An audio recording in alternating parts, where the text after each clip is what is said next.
जय श्री राधे, हर हर महादेव, श्री शिवाय नमस्तुभ्यं। आपका स्वागत है हमारे यूट्यूब चैनल्स में। प्रदीप मिश्रा जी वाची जा रही 16 सोमवार शिव महापुराण छिंदवाड़ा की आज 5वीं दिवस है। 5वीं दिवस की जो कथा वह संपूर्ण हो चुकी है और उसकी कुछ उपयोगी जानकारी, साथ ही कुछ उपयोगी पत्र, साथ ही जो नए उपाय हैं वह प्रदीप मिश्रा जी ने बताए हैं। इस वीडियो के माध्यम से हम आपको बताने जा रहे हैं। जो लोग नए हैं वो प्लीज़ हमारे चैनल को सब्सक्राइब कर लीजिएगा। चलते हैं कथा की ओर। गुरुजी ने कथा चालू होते होते कहा है कि आप एक लोटा जल लेकर जब शिव मंदिर जाते हो तो वह जल नहीं होता है। जिस प्रकार श्री कृष्ण जी से मिलने सुदामा गए थे तो वह चावल तांदुल लेकर गए थे। उन्होंने कोई राज्य नहीं मांगा, न कोई सोना नहीं मांगा, न कोई धन नहीं मांगा।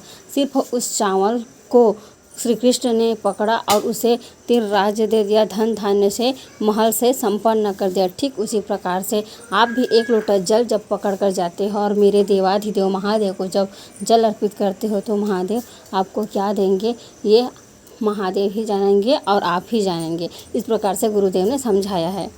गुरुजी ने कहा, हमें कई बार प्रश्न पूछा है और हमेशा प्रश्न पूछते हैं कि गुरुजी सब जगह भागवत होती है, गीता होती है, रामायण होती है, राम कथा होती है, देवी कथा होती है, लेकिन यह शिव पुराण कथा क्यों की? तो गुरुजी ने बड़ी सरलता से जवाब देते हुए कहा कि सब जगह राम कथा, कृष्ण कथा, भागवत होती थी, लोग भी बड़े होते थे, जजमान भी बड़े होती थी, कथा भी बड़े होती थी, लेकिन हमने देखा कि वहाँ पर भक्ति बड़ी नहीं होती थी।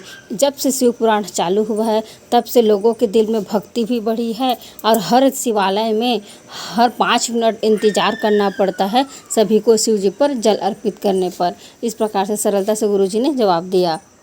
अगली जानकारी देते हुए कहा कि दिनेश जी पत्र लेकर आए। पत्र में उन्होंने लिखा था कि मेरी सोरासिस की बीमारी है जो कि ठीक ही नहीं हो रहा था। गुरुजी, मेरी दीदी ने आपकी शिव पुराण कथा सुनने को कहा। मैंने टीवी में शिव पुराण कथा सुना और एक लोटा जल चढ़ाया, बेलपत्र का को जो है उसका पान किया। फिर हम लोग कुबेरेश्वर धाम चले गए। वहाँ से रुद्राक्ष लाया, रुद्राक्ष को तांबे के लोटे में गलाती और शिव जी पर जल अर्पित करती और जल का आचमन किया प्रारंभ किया।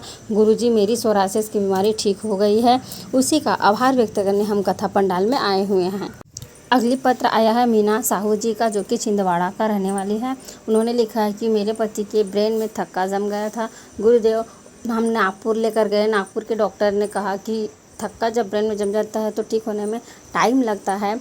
हमने उसे वापस ले आया और शिव जी पर जल अर्पित किया, बेल पान को उसको खिलाए। धीरे धीरे वह ठीक होने लगा। याददाश्त जो चली गई थी वह वापस होने लगी। और फिर जब डॉक्टर के पास चेक कराने हम लोग गए तो डॉक्टर ने कहा कि इसका थक्का जो जमा था वह भरना प्रारंभ हो गया है, वह ठीक होना स्टार्ट हो गया है। उसी का आभार व्यक्त करने कथा पंडाल में आए हुए हैं। गुरुजी ने जानकारी देते हुए कहा है कि हरितालिका तीज आ रही है। सभी माते बहनाएं हरितालिका की तीज रखती है। आपको जहाँ पर शिव जी का फुलेरा लगा है उसका दर्शन करना चाहिए। और आप चाहे पशुपतिनाथ रहो, 16 सोमवार रहो या फिर कोई हरितालिका तीज रहो या फिर व्रत, आपको अपनी थाली खुद ही सजाना चाहिए। बाती भी अपने से ही भर के रखना चाहिए। आपको ऐसा करने से क्या फल प्राप्त होगा इसको आपको ही पता चल जाएगा। आप यदि व्रत रहे या न रहे, शिव जी के फुलेरा का दर्शन जरूर करें। इस प्रकार से गुरुदेव ने कहा। गुरुजी ने आज की कथा में पीपल के पत्ते का उपाय बताया है। जो कि दमे की रोगी है या फिर सांस से संबंधित जो रोगी है उसके लिए यह उपाय एकदम सही है। आपको पीपल का पत्ता लेना है, उसमें चंदन का प्रयोग कर लेना है। या तो टीका लगा लो या तो स्वास्तिक लगा लो और अशोक सुंदरी वाले स्थान पर समर्पित करना। समर्पित करते वक्त पीपल के पत्ते की जो डंडी है वह जलाधारी की ओर होना चाहिए। इस प्रकार से आप अशोक सुंदरी वाले स्थान पर प्रयोग को करके देखिए। यदि वीडियो अच्छी लगी हो तो कमेंट में हर हर महादेव